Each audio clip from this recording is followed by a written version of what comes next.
Baby, I love you. I hope to see you soon, honey bunny. You're special to me. Iwas cast ba yan? Hindi. Hello mga kayos, this is Bryce Eusebio. You can call me Bryce. At syempre, meron tayong mga nakahandang random questions para sa mga tao. At naghahanap tayo ng mga tao ngayon.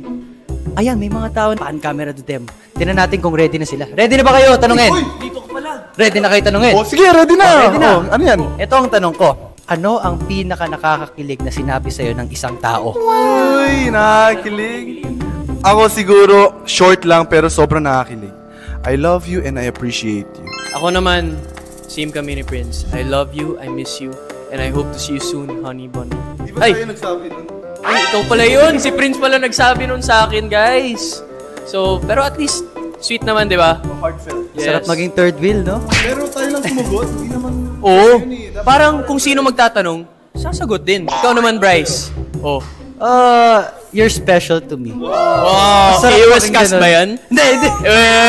Sana! Reveal nga! Oy, sana daw! Sino kaya yun, guys? Joke lang, joke lang. Ito na nga, at dahil Valentine's Day, malapit na, di ba? Siyempre, the season of love. Ano ang ideal date nyo? Oh, ideal date. Ako gusto ko simple lang. Intimate dinner with your loved one. And syempre, heart-to-heart talk. Baby, I love you. Mahilig kasi ako manood ng movies eh. So, syempre, nasa sinehan kami. We're watching romance films. Tapos, nanonood ng Forever Young, tsaka Mommy Dearest, tsaka Lolong Season 2. Yes, panoorin niyo po kami. Yes! At syempre, eto naman, Bryce. Oh. Anong ideal date mo kasama si ate? Ay, sorry, nadulas! Nadulas!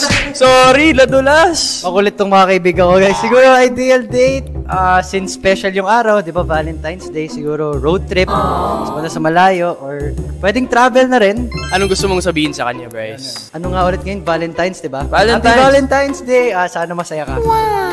Sino kaya yun, guys? Let's go! Happy Valentine's Day!